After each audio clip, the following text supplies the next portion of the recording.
Halo guys, David di sini dan ini adalah Asus ProArt StudioBook Pro X, laptop dari Asus yang namanya nggak ada embel-embel gaming ya, nggak ada logo ROG juga. Di sini ada logo Asus yang biasa doang, tapi harganya bisa sampai 88 juta. What? Mungkin kemarin Asus sudah ngeliat video soal editor rewel yang minta dijajanin monitor mahal ya, yang harganya 32 juta. Dan mereka kayaknya seneng kalau saya beliinnya monitor dari Asus punya, yang namanya ProArt juga. Terus ya, mereka langsung minjemin deh laptop yang serinya ProArt juga. Siapa tahu saya minat beli atau editor yang tiba-tiba rewel lagi minta dijajanin episode 2. Karena buat ngebikin konten kayak editing, 3D modeling, animating, di StudioBook Pro X ini jauh lebih bagus daripada laptop-laptop dari ROG. Jajan terus, mentang-mentang sekarang di Tokopedia lagi ada promo hari belanja diskon Indonesia, terus diskonnya bisa sampai 75%, tapi kan pastinya tetap mikir ya kalau mau beli laptop semahal ini. Tapi masih ada promo tambahan lagi sih buat hari ini sampai tanggal 24, ada kejar diskon semua di bawah 75.000.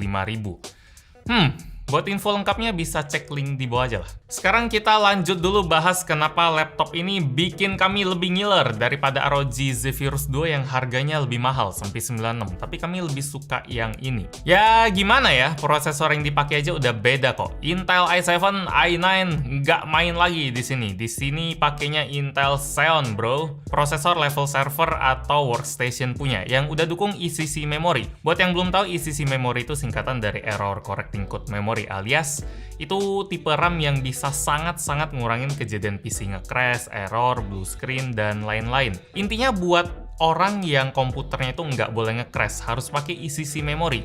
Dan Intel Xeon E2276M di laptop ini udah bisa ngedukung RAM tipe itu. Kalau nih laptop pakai tipe prosesor yang nggak ngedukung RAM ECC yang ukurannya 64GB di laptop ini, jadi percuma sih. RAM ECC itu mahal loh, lebih tinggi 2 kali lipat. Harus kepake. Isi komponen dari ProArt StudioBook Pro X ini memang beda banget dari laptop mainstream. Udah prosesornya beda, RAM-nya beda, GPU-nya juga beda. Dia pakainya bukan Nvidia GeForce lagi, tapi udah Quadro punya, yang RTX 5000 dengan VRAM 16GB. Kalau ngomongin kenceng-kencengan, Quadro itu memang nggak bisa dibilang pasti lebih kenceng daripada GeForce, tapi kalau ngomongin soal stabilitas, bisa dipakai lebih lama dan lebih awet. Hasil processingnya juga lebih presisi. Kalau pengen yang kayak gitu, katanya GeForce lebih unggul daripada Quadro lebih unggul daripada GeForce. Jadi laptop ini memang kayak dirancang khusus lah buat orang profesional banget yang nyari duitnya dari laptop ini, yang dari mesin ini, yang kerjanya itu nggak boleh ada kompromi sedikit pun. Kalau ada masalah sama komputer, apalagi sampai file korup, bakal rugi banyak. Itu ya laptop ini cocok buat mereka sih. Secara performa pun laptop ini gila. Dia pakai kombinasi Intel Xeon 2276M dengan 6 core 12 thread dan Nvidia Quadro RTX 5000. Kalau kami tes buat ngerender Premiere ini, dia beda tipis sama si ini. Komputer desktop kami yang pakai Intel i9 9900K dan Nvidia RTX 2080 Ti.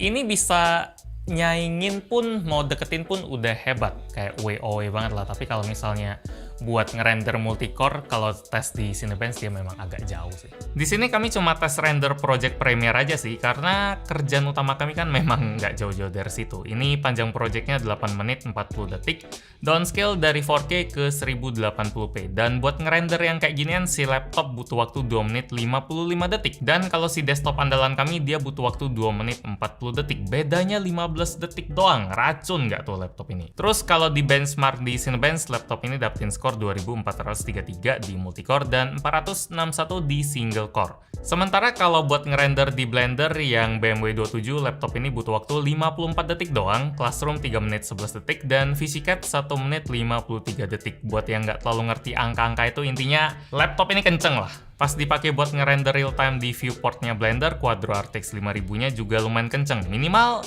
dia tuh nggak patah-patah pas kita geser-geser kayak gini. Buat yang kerjanya sebagai digital artist, terutama yang 3D, bisa ngelihat renderan viewport yang real time kayak gini udah jelas penting banget. Jadi ya kalau kita ada ngasih perubahan ke situasi modelnya, dia bisa langsung kelihatan kayak cahaya, tekstur model, bisa kita lihat real time cocok atau enggak. Kalau enggak ya langsung cabut, nggak usah tunggu lagi. Bukannya harus nunggu lama, itu rugi waktu banget sih. Jiwa mahasiswa saya teriak-teriak ngeliat nih, pengen. Padahal kerja saya nggak di bidang 3D lagi, tapi cakep aja gitu laptopnya. Layarnya juga ngedukung banget buat kerja ya, bukan cuma speknya doang, walaupun body ini laptop nggak kayak gede-gede banget dari luar, mungkin kalau dilihat kayak 15-16 inci, tapi layar yang dipakai ProArt StudioBook Pro X ini punya ukuran 17 inci. Rasanya enak banget kerja di layar kayak gini, pandangan kerasa penuh gitu. Asus udah bener banget lah buat pakein desain bezel tipis ke layarnya, sampai ke bawahnya itu pun tipis. Kalau pakai istilah mereka ini namanya Nano Edge Display. Dan tentu aja nih layar nggak cuma menang gede doang, tapi menang juga di akurasinya. Laptop ProArt ini namanya, bukan laptop ROG atau TUF yang mungkin layarnya masih agak tricky gitu. Nggak mungkin Asus pakai layar abal-abal ke seri laptop yang ProArt, malu-maluin monitor yang di sebelahnya, yang namanya sama. Di laptop ini layarnya udah punya color game mode 97% DCI-P3, udah Pantone validated, dan akurasi warna Delta I-nya kurang dari atau sama dengan 1,5 doang. Itu tingkat akurasi yang bagus banget. Skor Delta I itu kalau dapatnya 3 ke atas dia udah kurang bagus, tapi kalau dapatnya 2 atau di bawah 2 itu skor yang bagus banget kayak laptop ini. Ini udah level monitor mahal lah. Yang bisa ditingkatin dari monitor laptop ini mungkin di resolusinya ya, pas Full HD aja. Padahal kalau bisa 4K kerja di laptop ini bakal lebih PW lagi. Mungkin ongkos bikin antara 4K sama Full HD terlalu jauh kali ya. Ya udahlah. Soal refresh rate 60Hz-nya juga nggak masalah karena laptop ini bukan ditargetin buat gamer. Tapi jangan salah ya, ini saya harus bahas dikit. Walaupun GPU Quadro itu bukan ditargetin buat gamer, tapi dia masih bisa banget buat dipakai main game. Saya harus nekenin ini karena dulu saya juga kejebak pikiran kalau pakai Quadro itu nggak bisa main game. Padahal Quadro juga ada level-levelnya sendiri. Kalau level basic ya wajar nggak bisa, tapi kalau level yang setinggi ProArt ini bisa banget. CSGO di settingan high dia dapat 170 sampai 200 FPS lebih gampang. Terus Shadow of Tomb Raider 60 FPS di settingan highest slow. Borderlands 3 di resolusi badass yang paling tinggi 82 fps dapat. Overwatch di settingan epic 150 fps santai. Jadi jangan salah kayak saya dulu. Quadro bisa buat main game tapi memang bukan semua Quadro. Kalau di laptop ini lumayan lengkap sih, bisa main game juga. Buat fiturnya pun lumayan lengkap. Webcam dia ada tentu aja, tapi Zephyrus nggak ada sih. Jadi ini mungkin lumayan spesial ya. Terus keyboardnya juga full size, ada backlit warna putih. Kelihatan nggak?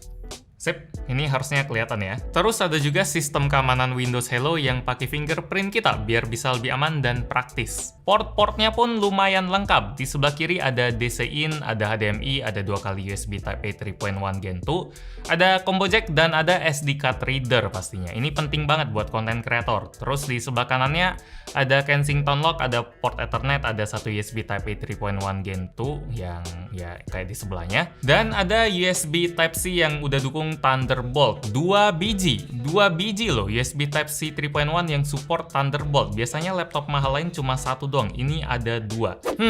Bakal enak banget lah kalau misalnya punya laptop kayak gini, soalnya itu serasa mesin yang segede gini bisa dibungkus ke dalam mesin yang sekecil ini dan masih bisa dapetin 70%-80% performanya. Dan ini bisa dibawa-bawa. Kalau misalnya laptop ini dibawa-bawa pas lagi ada liputan, terus harus edit di tempat, atau mau dibawa Iqbal buat ngedit di rumah, udah kemalaman, kayaknya asik nih laptop. Asus minjemin racun kayak gini. Demikian review sedikit pembahasan atau apalah soal Asus ProArt StudioBook Pro X. Di sini kira-kira ada yang cocoknya pakai laptop ini nggak? Atau lebih cocok laptop gaming? Bisa komen di bawah aja. Like kalau Anda suka dan video ini, dislike kalau nggak suka, dan kita ketemu lagi di video selanjutnya. Yo. Ini atau ROG aja, Pak? Itu, ini. Bukan Zephyrus 2 aja.